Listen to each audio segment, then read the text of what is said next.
So after adding binary numbers, let's have a look at multiplying them. So this should be quite straightforward. Let's just try it. So we've got our number that's in binary, of course, 1011, and we're timesing it by 100. So what would you get if you multiply those together?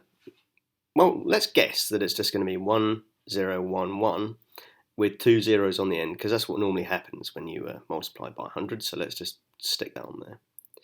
And we can check this to see if we're correct by converting both of these numbers into base 10 and multiplying them and converting this into base 10 as well.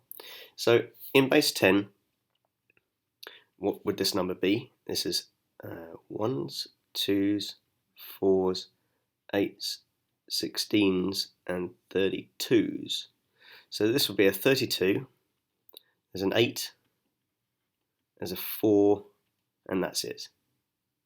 So we could calculate that to be 44. And let's do the same thing with these two numbers at the top in the question. So 1011 would be an 8, a 2, and a 1. That'd be 11. And our third one is 100, which would be 1, 4, 0, 2s, and 0, 1s, so that's 4. So when you multiply then 11 and 4 together, you get 44. So it seems to have worked in this case. Let's test it in B and see if we get the same thing. So let's try to just put 3 zeros, on the end of this number. 1, 1, 0, 1, 1, 0, with 1, 2, 3 zeros on the end. So what's that number in base 10? Well, here we have 2 to the 0, 1, 2, 3, 4, and that's 2 to the 4. That's 2 to the 5, 6, 7, and 8. So it's 2 to the 8, 2 to the 7, 2 to the 5, and 2 to the 4. So I'm going to use a calculator here to do this. 2 to the 8, it's 432. So let's do the same thing with these two numbers in the question. So 1, 1, 0, 1, 1, 0. That was 2 to the 0, that was 2 to the 1, 2, 3, 4, 5. So 2 to the 5, 2 to the 4, 2 to the 3, oh, I made a mistake here, oh no, 2 to the 2, and 2 to the 1. So if you add these together, and in the last case, the 1000, that represents the number 8. And 8 times 54 is 432.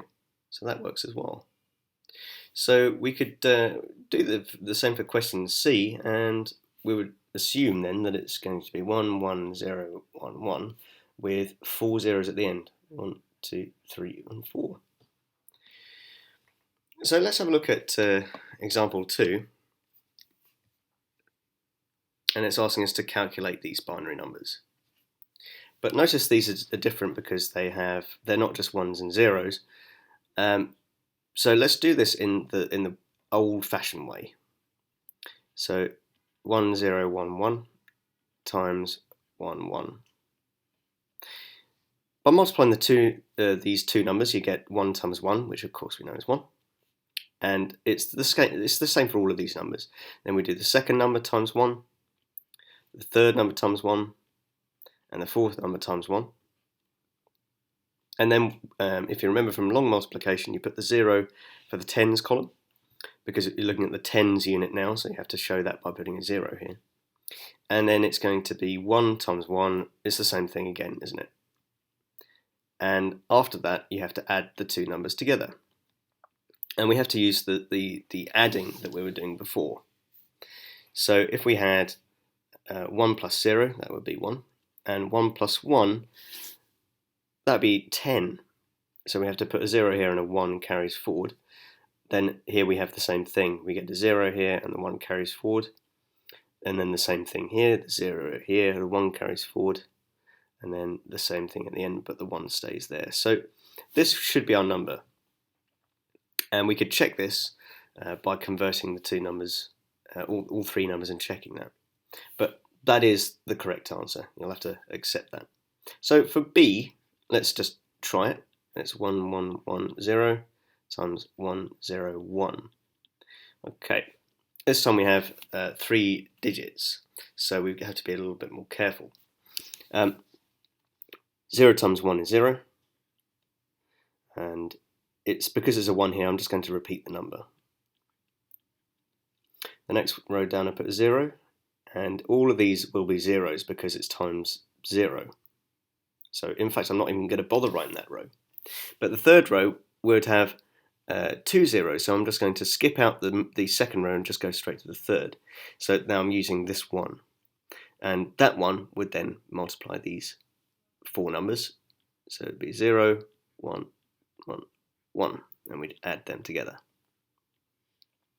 0 and 0 is 0, 0 and 1, 1 and 1, same sort of thing as before.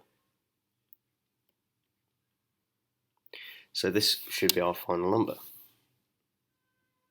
For part C, 1, 1, 0, 1, 1, and that's multiplied by 1, 1, 1. 1 times 1, same sort of thing, right? So because I'm just multiplying it by 1, it's just so much easier than doing it in base 10. I just repeat the number. Either I repeat the number or I just write zeros and go straight to the next row. So this single 1 here is going to multiply by all of these numbers to result with this. The next one down I put the 0. Now I'm looking at the second one, and I'm going to repeat the number. So 1, 1, 0, 1 and 1. And the third one here I put 2 zeros and I repeat the number. 1, 1, 0, 1, 1, and add them all together. But now I have 3 rows, so I have to just be aware of that when I'm adding the numbers together. So first one is 1. 1 plus 0 plus 0. Second one, 1 plus 1 plus 0 is going to be 10. So there's a 0 there and a 1 here. Now I've got a 1 and a 1 and a 1. They add together to make 11. Next one, 1 plus 0 plus 1 plus 1. Well, I've got 3 1s here. That would add to 11 again. And then I've got 3 1s in a row here. 3 1s in a row here. And then 2 1s here, which would make 10. So that would be part C. Part D, same sort of thing. 1, 1, 0, 1, 1, 1, 0, 0, 1. So 1 times 1, same sort of thing. 1, 1, 0, 1, 1. Then for the next 2, I'm going to skip out because they're both going to be zeros. So I'm only going to concentrate on this last one here. So that means I have to replace this row starts with 3 zeros because I'm looking at the fourth number, and then this fourth number then starts the top number. So 1, 1, 0, 1, 1, and then add them together. So because I have 2 rows now, it should be quite simple. So the 1 and the 0, 1 and the 0, 0, 0, 1, 1 add to make 10, 3 1s make to make 11. That would become a 1, and you're left with these 2 1s on their own. So this would be the number in binary. Okay, have a go now at the examples.